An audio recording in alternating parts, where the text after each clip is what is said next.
All right, folks. Let's see here. I just want to do a video on how to use how to graph a function in a graphing calculator. And so what I have here is I have a couple functions, and here's a graphing calculator app on my computer, and this is an emulator. It acts just like the real buttons that you would push on a calculator. So I'm going to show you how you can enter this function and then this function into this calculator. And I'm going to show you how to do it with a TI-84, and then I'm going to show you what it would look like for a TI-83. Okay? So let's say that you turn on the calculator. Well, let's say that I turn it off. Okay, so let's say the calculator's off.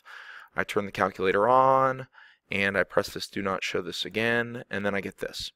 So if I want to graph this function right here, I'm going to click on the y equals button right here, and you can see this y1, y2, y3.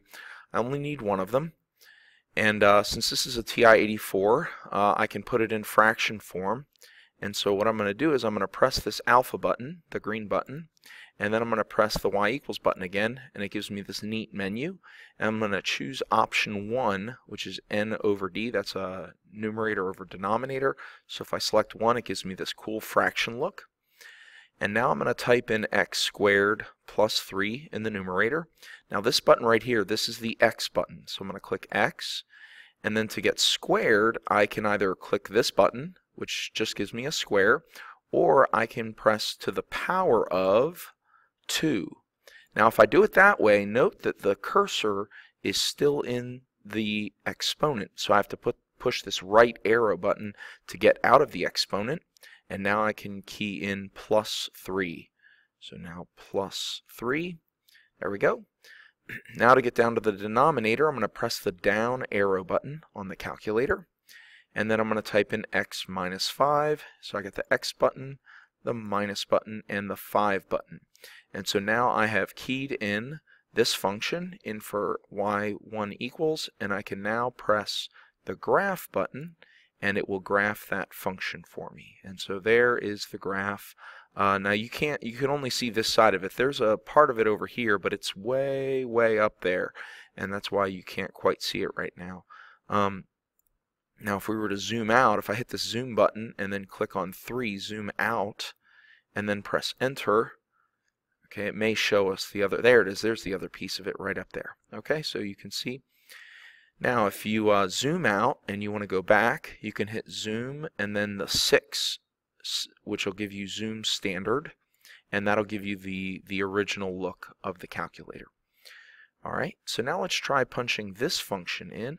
So I'll hit y equals, and I'm just going to press clear, and that's going to clear out the entire function. This is a fraction, so again I'm going to go to the alpha button and then the y equals button, and then choose option 1, and that'll give me the fraction. And now I can key this in. Now look, this has parentheses and then a square on the outside.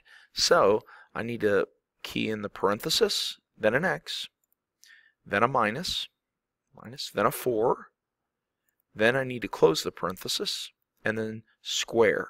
Now again, I can either hit the exponent button, and then the 2, and then arrow out of the exponent, or I can just hit this button over here, which just puts a square on there.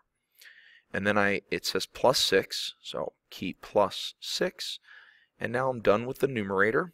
So now I'm just going to hit that down arrow button, and then I can key in 7x plus 3.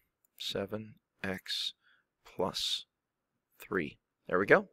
And now I'm done keying in that function. I hit graph, and it'll now show the graph of that function. And there it is. Okay, so that's how you can key a function into a graphing calculator using the y equals button. Now, some of you are using a different kind of calculator, and I'm going to show you. I can actually make this calculator look like the TI-83. If I go over here to classic appearance and press enter and then quit. Now when I press the alpha y equals button, oh goodness, it did give it to me. I thought it would turn off the math print. Alright, well anyway, let's pretend that the math print doesn't work. and I'm going to show you how we can key in this function without the numerator denominator look. So what I'm going to have to do is, let me give you something here. I'm actually going to, when I key it in, I'm going to have to put parentheses around the numerator and then parentheses around the denominator in order to key this in, because I won't have the look of a fraction. Okay, so I want to type in the numerator first, so I'm going to hit parenthesis. Then I'm going to key in x, and then I'm going to put to the power of 2, x to the second power.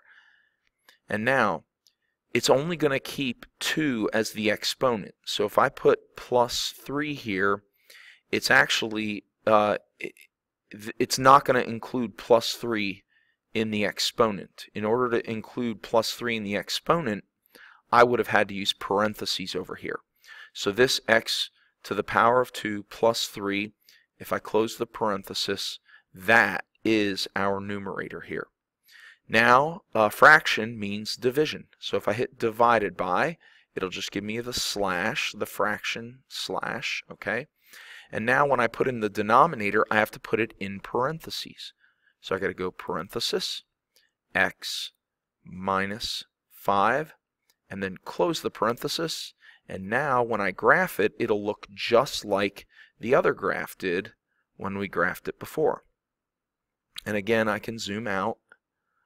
See, zoom 3, enter, it'll zoom out, and we'll see the full graph there. There we go. Let's go back to zoom option 6 and go back to the standard zoom. So that's how you would enter a function when you don't have the fraction appearance. So if I clear this, I can now enter this g of x function here. Now, because this already has parentheses in it, what I need to do is I need to put in more parentheses. So I'm going to have to enter parentheses in. I'm basically going to have to do a parenthesis, then another parenthesis, then x minus 4, then close a parenthesis, raise it to the second power, add 6, and then close the second parenthesis. Okay? So let's go ahead and do that. So we'll go parenthesis, parenthesis, then x minus 4, then close the interior parentheses and raise it to the second power. So to the power of 2.